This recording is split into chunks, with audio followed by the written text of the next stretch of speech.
नमस्कार. आजच्या भागामध्ये इथे जानकी आता गाड्या पुसत असते. ती आपलं काम हे प्रामाणिकपणे करतच असते.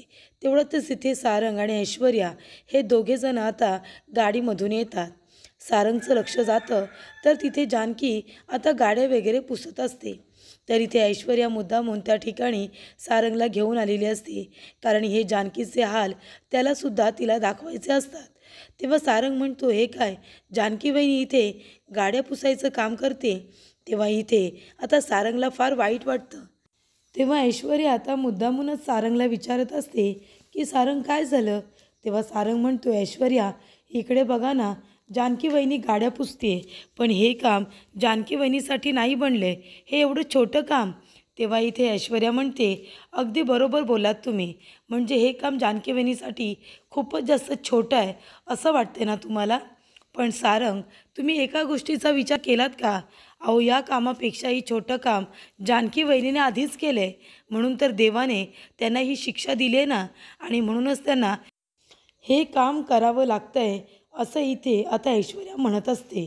तेव्हा ऐश्वर्या म्हणते, काय सारंग, अहो या जानकी वहिनींनी आपल्या नानांना धक्का दिला. आपल्या नानांची आज जी काही अवस्था आहे ना, या जानकीमुळे आहे. तेव्हा इथे ऐश्वर्या म्हणत असते, म्हणून तर देवाने यांना ही शिक्षा दिली आहे आणि हे गाडी पुसायचं असं छोटं काम करतायत. तेव्हा इथे सारंग म्हणतो, पण तरीसुद्धा हे मला काही पटत नाही आहे. कारण जानकी वहिनीचं शिक्षण खूप आहे. तिला असं कितीतरी चांगलं काम मिळू शकतं. अगं ती MBA गोल्ड मेडलिस्ट आहे. तिला कुठेही छान पद्धतीची नोकरी मिळेल. मग हे काम का, हे छोटं काम तिला शोभून दिसत नाही आहे. तेव्हा ऐश्वर्या म्हणते, अहो सारंग, तुम्हाला नाही माहिती, सगळी नाटके आहेत या बाईची, मुद्दाम करतायत हे सगळं. आता तुम्हाला माहिती आहे ना, त्या MBA गोल्ड मेडलिस्ट आहेत. त्यांचं एवढं शिक्षण आहे, मग त्यांनी एखाद्या चांगल्या ठिकाणी जाऊन इंटरव्ह्यू द्यायचं ना, एखाद्या चांगल्या ऑफिसमध्ये नोकरी करायची. पण ही नोकरी का करतायत त्या? तर मुद्दामून. आता चार लोक बघतील आणि मग काय होईल, आपली इज्जत निघेल की आपण या लोकांना घरातून बाहेर काढली आहे. त्यांची ही अवस्था जी काही आहे ती आपल्यामुळे झालेली आहे, हो की नाही. असंच लोक म्हणतील ना, चार लोक आपल्या तोंडामध्ये शेण घालतील. पण त्यांना ते कुठे कळतंय, त्यांची इज्जत ऑलरेडी गेली आहे. अजून गेली तर त्यांना काही फरक पडत नाही. तेव्हा ऐश्वर्या म्हणते, कुस्तीचे पैसे असतील ना त्यांच्याकडे, मग हे काम करायची काय गरज आहे. तेव्हा इथे सारंग म्हणत असतो की त्या सगुणाच्या हॉस्पिटलच्या खर्चासाठी सगळे पैसे खर्च झाले असतील, म्हणूनच वहिनी हे काम करते. तेव्हा इथे ऐश्वर्या म्हणते, अहो मग दुसरी कामं करायची, शिवणकाम करायचं, घरातून पापड लोणची विकायची, घराच्या पाठीमागे भाजी उगवायची ती विकायची. हे काम करायची काय गरज आहे त्यांना. पण हे सगळं त्यांचं कारस्थान आहे ना, मुद्दामून चाललंय सारंग, तुम्हाला नाही कळत. तेव्हा सारंग म्हणतो, ते काही असू दे, मी जाऊन वहिनीबरोबर बोलतो. तेव्हा ऐश्वर्या म्हणते, नाही तुम्ही नाही बोलायचं, तुम्ही थांबा, मी जाऊन बोलते. तेव्हा इथे ऐश्वर्या येते आणि म्हणते, काय गं ये, काय गं, झाली का लायकी, निघाली का तुझी. आता कशी भिकाऱ्यावानी गाडी वगैरे पुसतेस, हो की नाही. खायचे सुद्धा हाल झाले असतील ना. तेव्हा इथे आता ऐश्वर्या म्हणत असते की मागच्या वेळेला अशी हाताला माती लागली होती, ती हाताची माती झटकून मला म्हणाली होतीस ना, खूप जास्त ॲटिट्यूड दाखवला होतास. मग आता बघितलंस ना तू, मी तुझी काय अवस्था करून ठेवली आहे ती. चल आता जास्त शहाणपणा करायचं नाही.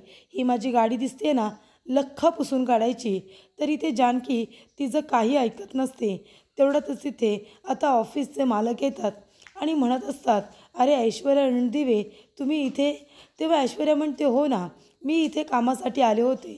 तुमच्यासाठी मी माझ्या कंपनीकडून एक छान असा प्लॅन घेऊन आले होते.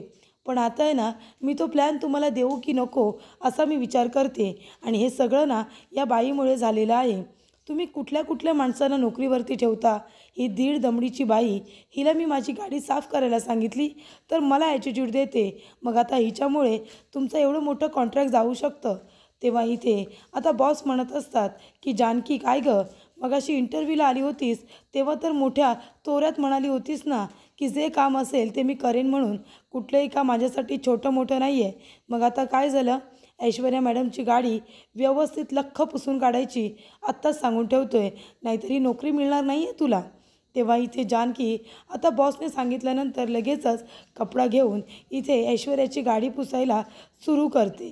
तेव्हा इथे आता ती गाडी पुसत असताना सारंग आतमध्ये बसलेला असतो आणि सारंगला हे सगळं बघून फार वाईट वाटत असतं. तेव्हा इथे आता ऐश्वर्या हे सगळं मुद्दामून करत असते जानकीला त्रास देण्यासाठी. पण सारंगला मात्र थोडं वाईट वाटत असतं, कारण जानकीने त्याचे खूप लाड केलेले असतात. दोघांनी एकमेकांबरोबर चांगले वाईट क्षण हे खूपच घालवलेले असतात. त्याच्यामुळे आता हे सगळे क्षण सारंगला आठवत असतात आणि तो फार दुःखी झालेला असतो. तेव्हा इथे ऐश्वर्या म्हणत असते की माझ्याकडून घरामध्ये धुणी भांडी केर कचरा खूप कामं करून घेतलीस ना, आता बघ मी तुला तुझी लायकी कशी दाखवते ते. नाही भीक मागायला लावली ना तर नाव नाही सांगणार ऐश्वर्या रणदिवे म्हणून, कळलं ना तुला. तेव्हा इथे आता नानांना सौमित्र आणि अवंतिका दोघांशी बोलायचं असतं. सौमित्रला आता नाना सांगण्याचा प्रयत्न करत असतात की तो देवारा, पण त्यांना बोलता येत नसतं. तेव्हा ती येथे आता पेन आणि पेपर मागवतात. त्याच्यावरती ते गोल काढायला सांगत असतात, गोल काढायला सांगत असतात. पण इथे आता सौमित्राला काही कळत नसतं. सौमित्र म्हणतो, नाना तुम्ही गोल म्हणजे आपल्या विहिरीबद्दल बोलताय का? जे आपल्या शेतामध्ये विहीर आहे तिच्याबद्दल बोलताय तुम्ही? तेव्हा इथे नाना म्हणतात की नाही. तेव्हा सौमित्र आता अवंतिकाच्या गोल गोल फिरत विचार करत असतो. तेव्हा इथे अवंतिका म्हणते, यार सौमी तू माझ्या पंख्यासारखा गोल गोल इथे गोल फिरू नकोस, मी आत्ता सांगते. मला काही आठवतं आहे ते सुद्धा आठवणार नाही. तेव्हा इथे सौमित्र म्हणत असतो की नाना अजून गोल तुम्हाला काय म्हणायचं आहे, म्हणजे कशाबद्दल बोलताय तुम्ही? मला खरंच काहीसुद्धा कळत नाही आहे. तेव्हा इथे आता नाना म्हणत असतात की मला जे काही बोलायचं आहे ते फक्त आणि फक्त एका व्यक्तीला कळेल, पण तीच व्यक्ती इथे नाही आहे. तेव्हा इथे आता अवंतिका म्हणत असते की नाना नेमकं तुम्हाला काय बोलायचं आहे? आता गोल दाखवलंत ना, मग त्याच्याविषयी तुम्हाला काय म्हणायचं आहे? विहीर तर नाही, मग आपल्या घराबद्दल बोलताय का? तेव्हा सौमित्र म्हणत असतो, नाना छोटा गोल आहे की मोठा गोल आहे? तेव्हा नाना म्हणतात की छोटा गोल, छोटा गोल आहे. तेव्हा इथे आता नाना म्हणत असतात की साडी. तेव्हा इथे अवंतिका म्हणते की मगाशी तुला बोलवायला सांगितलं तेव्हा मला मंगळसूत्र दाखवावं लागलं, मग आता साडी म्हणजे नक्की कुणाला बोलवायला सांगत असतील? अवंतिका म्हणते, नाना तुम्हाला आईंजवळ बोलायचं आहे का? आईंना बोलावते. नाना म्हणतात की नाही मला तिच्याशी बोलायचं नाही आहे, आणि त्या आता साडीचा पदर डोक्यावरती घ्यायला सांगतात. तेव्हा अवंतिका तो साडीचा पदर डोक्यावरती घेते. तेव्हा इथे सौमित्र म्हणतो की जानकी वहिनी तुम्हाला जानकी वहिनीविषयी विचारायचं आहे का? तेव्हा नाना म्हणतात की हो. तेव्हा इथे नाना आता सौमित्राला मिठी मारतात, कारण त्याने बरोबर नाव घेतलेलं असतं.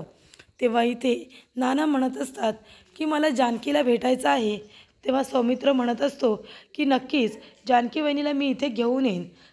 तेव्हा अवंतिका म्हणत असते, पण सौमी अरे इथे ती ऐश्वर्या असणार आहे ना, ती ऐश्वर्या अतिशहाणी, ती असताना आपण जानकी वहिनीला इथे कसं काही घेऊन यायचं?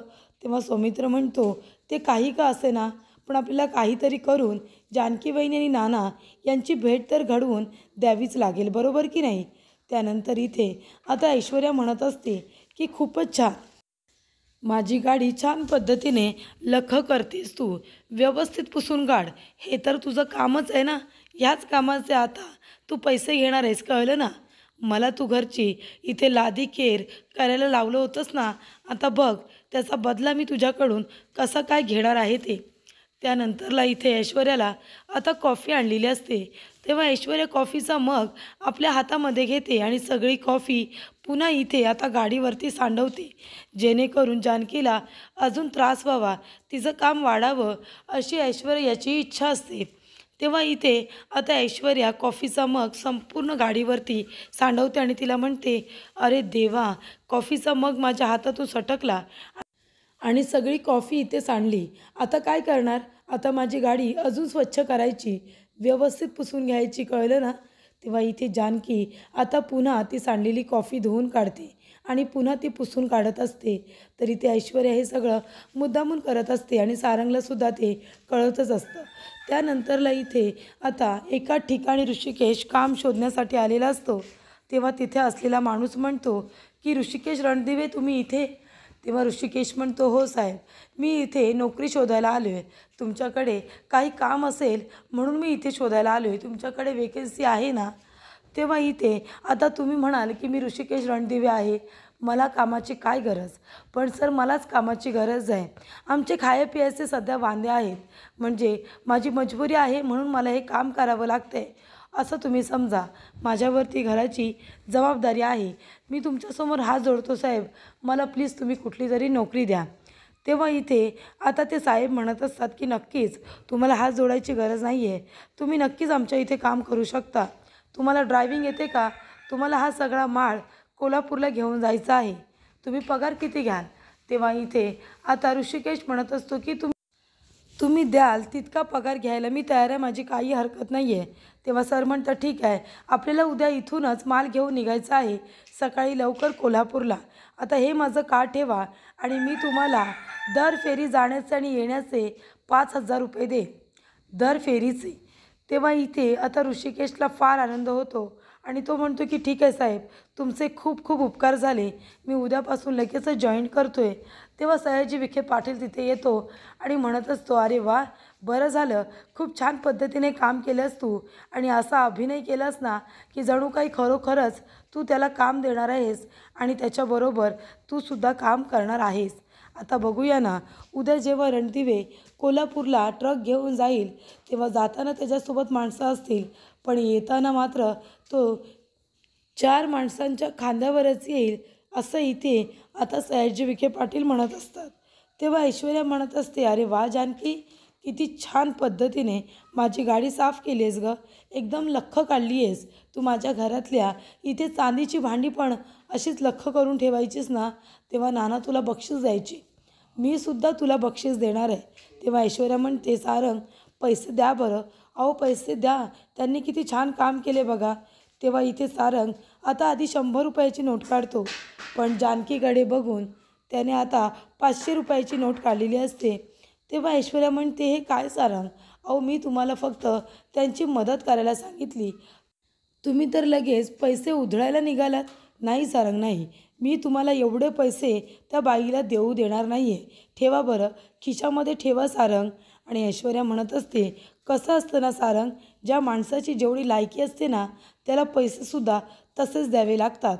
तेव्हा ऐश्वर्या म्हणते थांबा मी देते आणि ती आपल्या पर्समधून ते खोटं नाणं घेऊन येते जे व्यापाऱ्यामध्ये ओवी आणि सारंग वापरायचे. तेव्हा ऐश्वर्या म्हणते हे बघ, हे नाणं तुला आठवतं आहे का? तुझ्या ओवीच्या खेळण्यातलं हे नाणं आहे. अगं आता तूच मला सांग, ज्या माणसाची जेवढी लायकी असेल माणूस तेवढं त्याला देणार, हो की नाही? आता हा पैसा ओळखतेस ना तू, खोटा पैसा आहे, तुझ्या ओवीतल्या खेळाचा पैसा आहे. त्याच्यामुळे आता ते म्हणतात ना खोट्याच्या कपाळी खोटा पैसा, तसा आता तुझ्या बाबतीत होणार आहे. हे खोटे पैसे आहेत बरोबर ना, पण तू तरी कुठे चांगली आहेस, तू सुद्धा खोटीच आहेस. त्याच्यामुळे खोट्याच्या कपाळी खोटा पैसा असं म्हणून इथे ऐश्वर्या आता जानकीच्या डोक्यावरती ते खोटे पैसे लावते.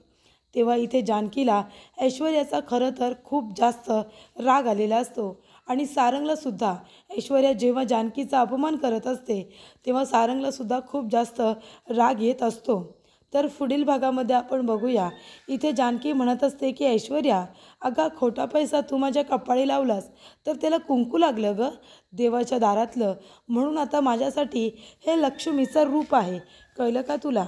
आणि ऐश्वर्या, ज्या माझ्या घरातून तू मला हकलून दिलेस ना त्याच घरामध्ये वाजत गाजत मी कशी येते ना ते बघच तू. तर इथे ऋषिकेश म्हणत असतो त्या ऐश्वर्याची एवढी हिंमत की माझ्या बायकोच्या कपाळाला तिने खोटा पैसा लावला. जानकी, पाणी डोक्यावरून आता चालले, मी त्या ऐश्वर्याला सोडणार नाही आहे, तिला चांगला धडा शिकवणार, कळतंय का तुला?